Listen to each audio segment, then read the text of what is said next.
అందరూ నమస్కారం. ఇప్పుడు రీల్స్ చేస్తూ చిన్న చిన్న పిల్లలు ఎవరైనా ఇబ్బంది పడ్డారన్నా, చనిపోయారన్నా, అయ్యో తెలియకరా పాప అనుకోవచ్చు. అతని పేరు పవన్, 28 సంవత్సరాలు, ఢిల్లీలో ఉంటాడు. అతను రీల్స్ అవి చేస్తూ ఉంటాడు. ఇంతలో ఎదురుగా ఒక వ్యక్తి ఉన్నాడు, అతని పేరు హిమాంశు. ఇతను వీడియో షూట్ చేస్తూ ఉన్నాడు. అతని దగ్గర లైసెన్స్డ్ గన్ ఉంది. ఈ లైసెన్స్డ్ గన్ను లోడ్ చేయాలి.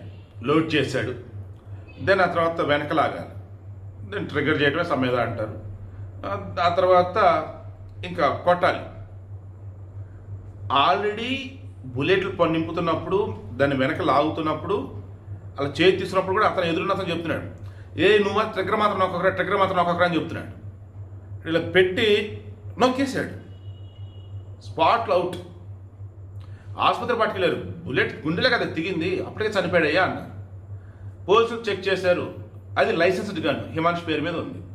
లైసెన్స్డ్ గన్ను అసలు అవతలకు నువ్వు ఎలా ఇచ్చావు అంటే అది రీల్ చేస్తూ షూట్ చేయటం ఏంట్రా బాబు, కేసు ఫైల్ చేశారు. అప్పుడు అన్యాయం వాడు చచ్చిపోయాడా? ఆ లైసెన్స్డ్ గన్ ఉన్నాడు, వాడి వీడియో షూట్ చేస్తున్నాడు, ఇప్పుడు వాడు జైలు పాలవుతాడా? బుద్ధి బుర్ర జ్ఞానం ఉన్నా కొంచెంలో కాదు కొంచెం ఆలోచించండి. ఎందుకంటే అన్యాయంగా బలవుతారు. రీల్స్ కోసం పిచ్చి పిచ్చి పనులు చేయడం. నేను ఎవరితో పనికి మాలింది అనకూడదు, కానీ బైక్ డిక్కీ ఉండిద్దా, డిక్కీ అని అనేది దాన్ని హెల్మెట్ పెడతారు, వస్తువులు పెడతారు, అందులో పిల్లోని పెట్టి డోర్ వేసేసి బండి మీద వెళ్ళిపోయారు.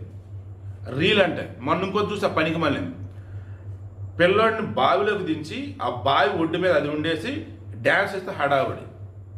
పిచ్చి పెట్టినట్టు అయిపోతున్నారు. ఆడ మగ పిల్ల పెద్ద తేడా లేకుండా రీల్స్ పిచ్లో, షార్ట్స్ పిచ్లో ఏదేదో చేస్తున్నారు.